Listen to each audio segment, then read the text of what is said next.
معايا كوباية من السكر، كوباية من الزيت، ممكن كوباية الا ربع، انا حاطه كوباية الا ربع عادي جدا.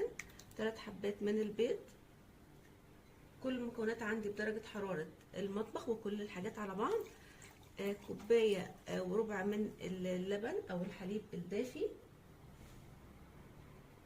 رشة من الملح. هخلط كل المكونات دي كويس جدا مع بعض لحد ما السكر يدوب.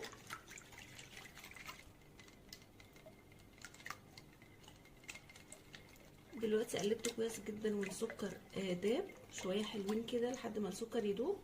هنزل بقى بالفانيليا بتاعتي، معلقه صغيره من الفانيليا، معلقه كبيره من الخل، 3 كوبايات من الدقيق، معلقه كبيره من البيكنج باودر. وهخلط برضو تاني كويس لحد ما المكونات كلها تتجانس مع بعض.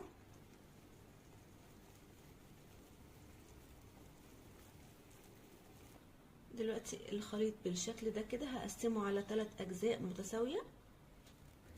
قسمت الخليط ل3 اجزاء، هحط على جزء منه معلقه واحده من الكاكاو، والجزء التاني معلقتين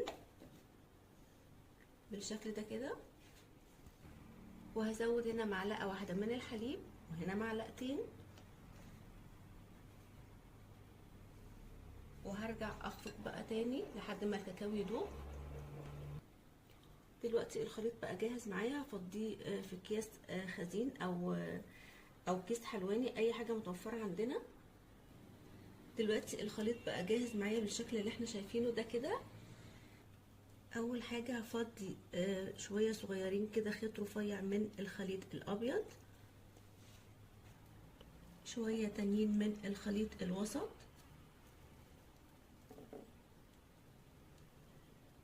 على الحرف كده بالشكل ده.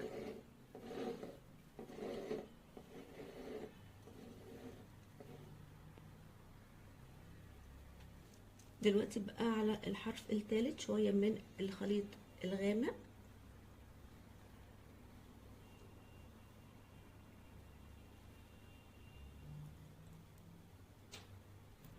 كده خلاص بقى وسعت فتحة الكيس، وهفضي كل الخليط الغامق اللي معايا بالشكل ده كده. دلوقتي بقى هنزل بالخليط الفاتح او الفانيليا الابيض.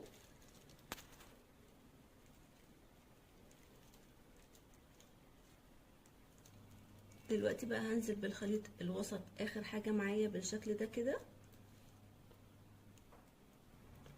دلوقتي بقى الكيك بتاعتنا جاهزة، هحطها في الفرن. طبعا انا مسخنة الفرن من اول ما ابتديت في الكيك، ده على درجة حرارة 180 في الرف الاوسط. وكده الكيك بتاعتي بعد ما طلعت معايا هسيبها تبرد بدرجة حرارة المطبخ. دلوقتي الكيك بعد ما بردت هنقلبها بقى مع بعض.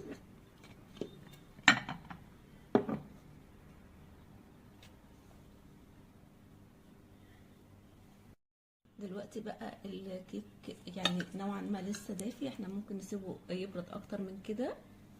نفتحه بقى نشوفه من جوه مع بعض عامل ازاي.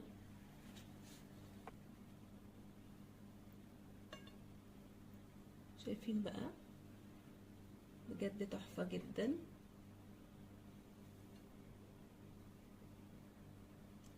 يا رب وصفة النهارده تكون عجبتكم، واللي جرب الوصفة وتعجبه يا ريت يسيب لي رأيه في كومنت، واللي اول مرة يشوف قناتي يعمل اشتراك، واللي عجب الفيديو يعمل لايك. سلام.